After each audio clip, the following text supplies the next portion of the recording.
And the Cow Jumped Over the Moon by Kylee Conrad. Angus, you best not break no more than bottles, or Mama make us both sleep in the chicken coop tonight, hissed Clara. Dang butterfingers. It ain't his fault his hands are small, said Fern. I ain't been alive as long as you neither, chimed Angus.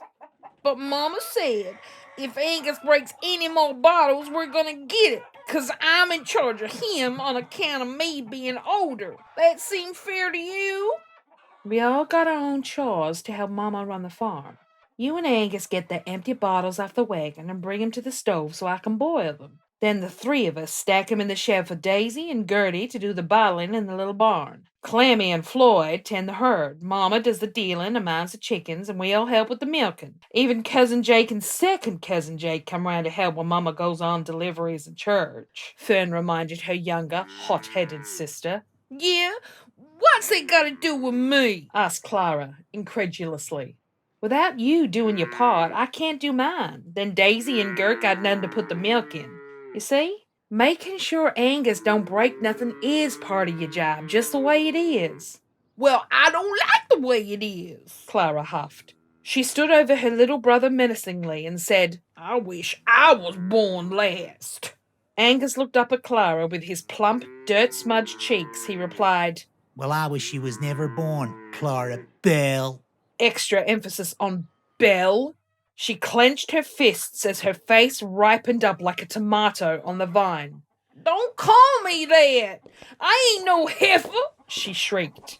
You're gonna get us all in trouble now, Fern yelled. Mama's coming. Clarabelle Bermuda Blue.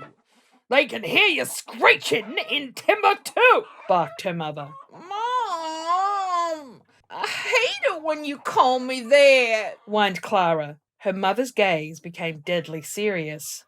Don't you sass me, girl. I'll call you whatever I please. Yes, ma'am, said Clara begrudgingly. Now, you go wash up. You're coming with me. Clara's mood instantly brightened, and she scampered toward the house. Mrs. Blue turned to Angus. Go tell him. Scoot. Angus took off running. He entered the hay and feed field larger barn, trotted around a wall of stacked hay bales at the back, and grabbed a broom lent up nearby. He swept away a layer of hay on the floor to reveal a hatch. He did a quick 2 knocks and a whistle. A second later, Cousin Jake poked his noggin up from under the door. Time to go, said Angus.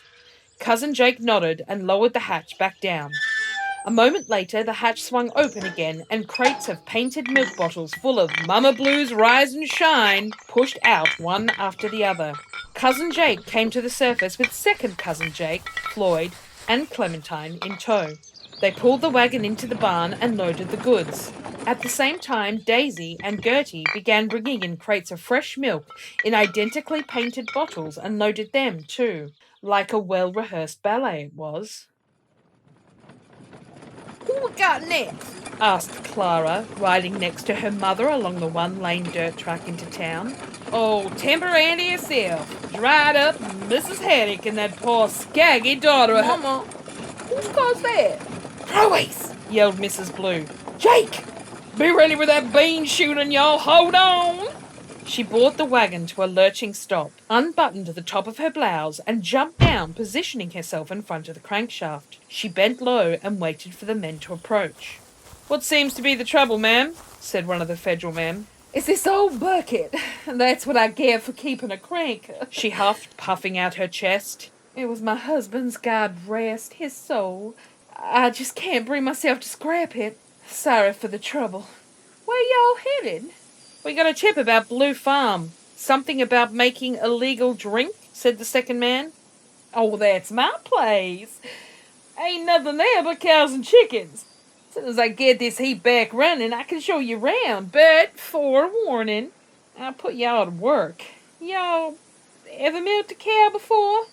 Mrs. Blue used the side of her unbuttoned shirt to fan herself, giving the men a nice peek. Would you like a taste? Pardon me?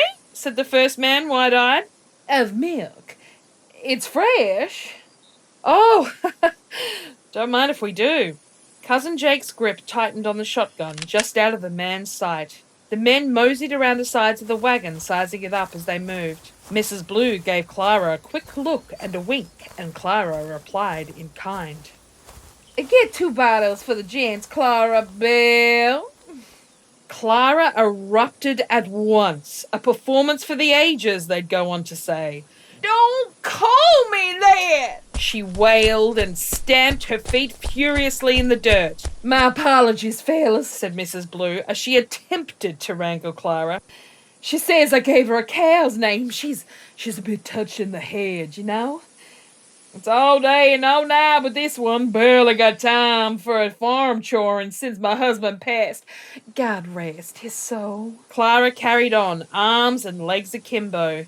You fellas will want to move back before she starts the biting. The men shared a fearful glance, then turned tail for their vehicle.